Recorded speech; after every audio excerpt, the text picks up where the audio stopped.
Have you ever noticed just how weird the internet sounds these days? Well, we're about to pull back the curtain on the hidden economic forces that are quietly changing what you're allowed to see and say online. And it all starts with a secret language, one designed to fool machines. Yeah, you've definitely seen this stuff before. It's this strange new dialect spoken by online creators.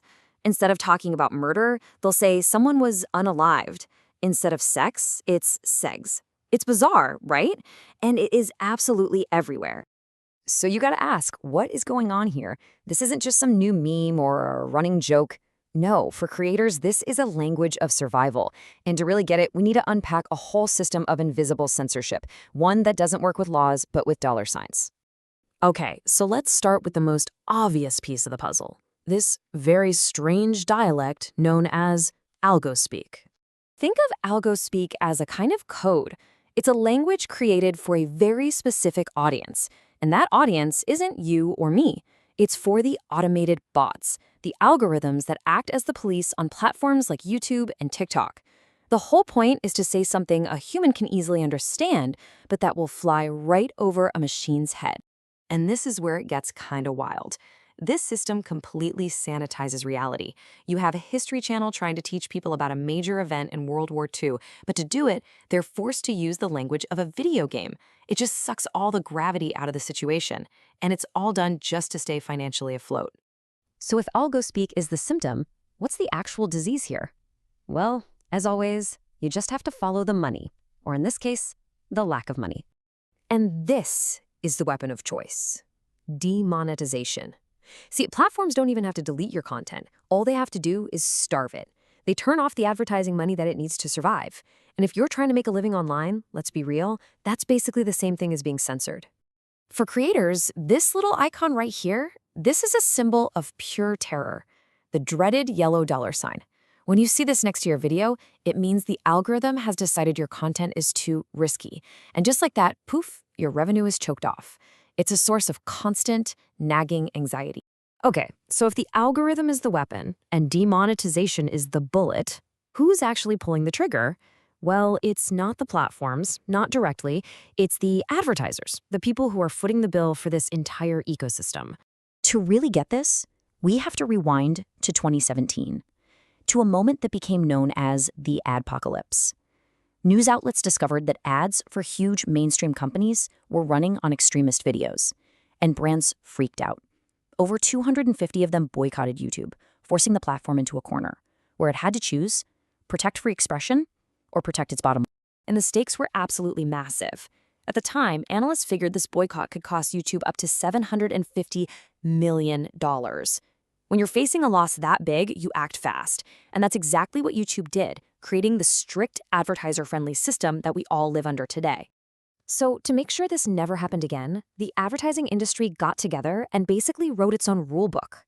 Now, a lot of this stuff makes sense, right? Nobody wants their ad showing up on a terrorism video.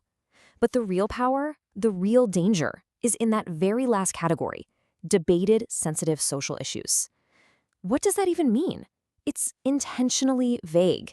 It's a kill switch that allows advertisers to defund almost any form of commentary they don't like. And look, this isn't just theoretical. This system has very real, very tangible consequences for journalism, for personal identity, and for the kinds of conversations we can even have online. I mean, take the case of Patrick Boyle. He's a financial journalist. He did a deep dive into the Jeffrey Epstein FBI files. No sensationalism, just a straightforward analysis of legal documents. But it didn't matter. The topic itself was just too toxic for brands. So, boom, instantly demonetized. And worse, the algorithm basically stopped showing the video to people. So what you end up with is a system that creates a really clear financial push. It actively steers creators away from covering important but dark topics, things like corruption or war, and it pushes them towards safe, advertiser-friendly stuff. I mean, why would you risk your entire livelihood on a piece of journalism when you can make more money with less risk just by reviewing a new phone? And this chilling effect goes beyond just topics. It actually starts policing people's identities. Because the algorithms are trained to avoid anything risky, they start to learn that certain identities are themselves controversial. For example, the word lesbian is often flagged as being sexually suggestive. Just think about that. It forces creators to literally use code words for who they are, just to survive financially. So why on earth do creators put up with this? Why do they play the game? Well, just look at the money that's on the table. The popular creator Moist Critical revealed he's earned over $34 million from YouTube. So you see, getting demonetized isn't just a slap on the wrist, it's a direct threat to life-changing generational wealth. That is a very powerful tool for keeping people in line. So when you put all of these pieces together, what does it all add up to? Well, it's a totally new form of censorship, one that doesn't operate through government laws, but through quiet, invisible, and incredibly powerful financial pressure. You can really think about this system in 3 layers. First, there's the preemptive chill. That's when creators censor themselves using algospeak before they even hit the record button, just to be safe. If they don't, they risk hitting layer 2, algorithmic demonetization. That's the yellow dollar sign, where their revenue and their reach get throttled. And finally, there's the brand safety floor. That's the last resort, where content can be removed entirely because it breaks the advertiser's rule. And really, here's the bottom line. The foundational promise of the internet, the idea that everyone has a voice, has been quietly rewritten by corporate interests. The new rule is, sure, your speech is free, but getting people to hear it and getting paid for it are definitely not. This leaves us with a pretty critical question.